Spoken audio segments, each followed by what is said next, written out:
अस्सलाम वालेकुम स्टूडेंट्स। कल जो आपको लेक्चर दिया गया था वो यही चैप्टर था फ़र्स्ट एड का। फ़र्स्ट एड के चैप्टर के मैंने कल आपको सारे वर्ड्स डिफ़िकल्ट बता दिए थे और उसके मीनिंग। आज ट्रांसलेशन से पहले इस चैप्टर के दो पार्ट मैं करवाऊंगी आपको। एक्सरसाइज है आपकी बुक का page number 42 and 43, part A और पार्ट बी। पार्ट ए में देखें, ये एक कंपलसरी सवाल है जो MCQs में आपको आता है। दूसरे नंबर पर एग्ज़ामिनर आपसे वर्ड्स देकर उसके एग्जैक्ट मीनिंग पूछता है, लेकिन यहाँ पर इस क्वेश्चन में फ़र्क ये है कि आपको वर्ड दिया गया है, उसके मीनिंग पहले आपसे पूछे गए कि आप क्या सोचते हैं, फिर जो उसके एग्जैक्ट मीनिंग है वो आपसे पूछा जा रहा है। अब आप ये देखें कि आप देखेंगे कि आप उसके नियर मोस्ट हैं जो सही उसका एग्जैक्ट मीनिंग है। तो ये दोनों चीज़ें स्पेसेस एम्प्टी हैं बुक में, आपने ये फिल करनी है जो मैंने यहाँ पर फिल करके आपको बताई हुई हैं। स्क्रैप्स कहते हैं खराश या निशान पड़ जाना। जब हमें उसका उर्दू में मीनिंग पता था तो what I think it means, तो मैंने क्या सोचा इसका क्या मतलब है, स्पॉट, कोई भी निशान। और जो एग्जैक्ट इसका मीनिंग है टाइट स्पॉट का मीनिंग, इसका मीनिंग है टाइट स्पॉट। उसके बाद है इन्फेक्शन। इन्फेक्शन का मतलब क्या है, कॉन्टेमिनेशन ऑफ वाउंड, ज़ख़म में किसी किस्म का बैक्टीरिया का जाके उसको ख़राब, उसकी हालत को ख़राब कर देना, जिसको हम कहते हैं इन्फेक्शन हो गया। और इसका जो मीनिंग है वो कॉन्टेजियसनेस है डिक्शनरी के अकॉर्डिंग। ऑइंटमेंट कहते हैं कोई भी मरहम या क्रीम जिसको लगाने से हमारा इन्फेक्शन कम हो जाए, और मेडिकल टर्म में उसका मतलब होता है बाम। नंबर 4 पे है bandage, a piece of cloth to cover the wound, कपड़े का टुकड़ा जो ज़ख़म को कवर करे। और मेडिकल टर्म में है ड्रेसिंग, हम ड्रेसिंग करवाने जा रहे हैं डॉक्टर से, ये यूजुअली हम बोलते हैं। उसके बाद ड्रेसिंग का आपसे पूछा जा रहा है तो आपके ज़हन में फ़ौरन आता है इसका मतलब है बैंडेज। और मेडिकल टर्म में फिल कर दिया गया है ताकि उस पर कोई जर्म्स ना आए, किसी किस्म के बैक्टीरिया ना अटैक करें। उसके बाद है स्टिचेस।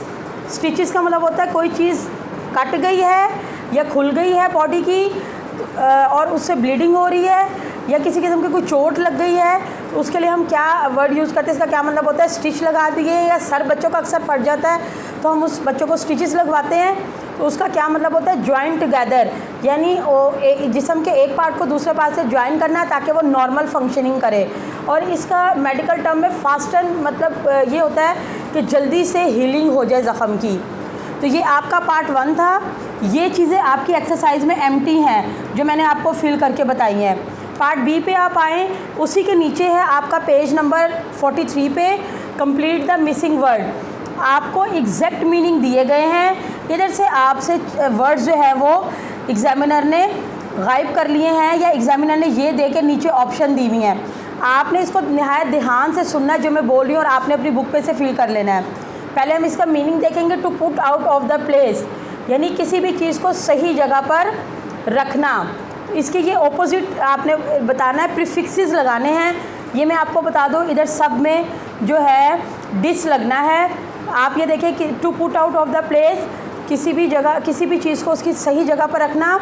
तो इसके आपने ऑपोजिट करके आपने क्या बताना है, लुकेट किया मैंने, यानी मैं एग्जैक्ट मीनिंग इसका बता रही लोकेट, लेकिन चूँकि आपने प्रीफिक्सेस लगाने हैं, डिस लगाना है, इसलिए मैं करूँगी डिस, DIS डिस, और लुकेट LOCATE, डिसलुकेट। आपकी बुक पे ये लिखे हुए हैं सारे वर्ड्स, आपने सिर्फ डिस लगा के और जो वर्ड इनके शुरू के मिसिंग है वो लगा देने हैं। आप सब में डिस लगा दें स्टार्ट में, उसके बाद आप मेरी बात गौर से सुनते जाएं ताकि आपको क्लियर हो जाए। To be unhappy, to be unhappy का मतलब है सेटिस्फाइड ना होना किसी भी चीज़ से।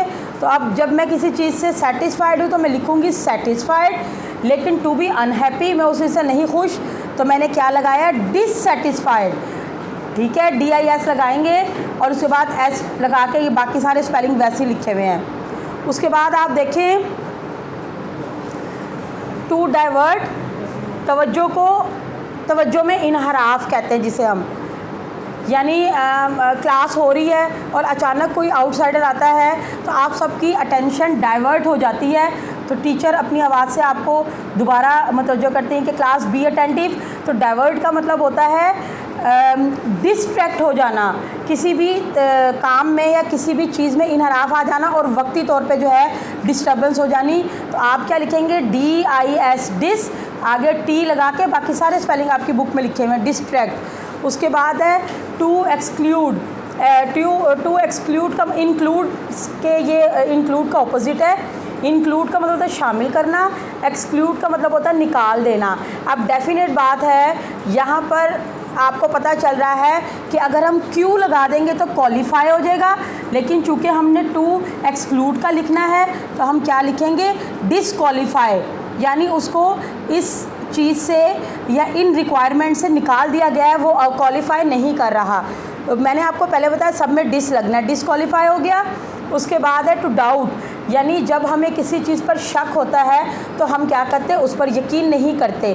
तो आपको ये मिसिंग स्पेलिंग से पता चल रहा है ये बिलीव के हैं, सिर्फ बी मिस है, BELIEVE बिलीव, और आपने शुरू में डिस लगा देना, डिसबिलीव। लास्ट हमारा है टू रिजेक्ट। रिजेक्ट करना यानी आप उस मयार पर पूरे नहीं उतर रहे जो रिक्वायर्ड था मार्केट में या according to the world requirement, तो आपको क्या कर दिया गया, ये प्रूफ के लिखे हुए हैं, आपको क्या कर दिया गया, डिसअप्रूव कर दिया गया। तो यहाँ डिस के साथ A और P भी आप लगाएंगे, डिसअप्रूव। ये क्वेश्चन इस तरह बोर्ड में नहीं आएगा। आपको इतनी डिटेल में समझाने का मकसद ये है कि एग्जामिनर आपको लुकेट देख के उससे पूछ सकता है कि इसका ऑपोजिट क्या है, आपको डिसलुकेट पता होना चाहिए। इसी तरह सबका ऑपोजिट भी पूछ सकता है या इन सबको लिख के ये मीनिंग भी पूछ सकता है। तो आपने इस पार्ट को अच्छे तरीके से लर्न करना है। मैंने यहाँ आंसर पहले इसलिए नहीं लिखे कि अगर लिखे होते तो आपको क्लियर ना होते। अब आई एम श्योर कि आपको अच्छे तरीके से पता चल गया कि इन सब वर्ड्स के ऑपोजिट क्या है। ठीक है क्लास, थैंक यू।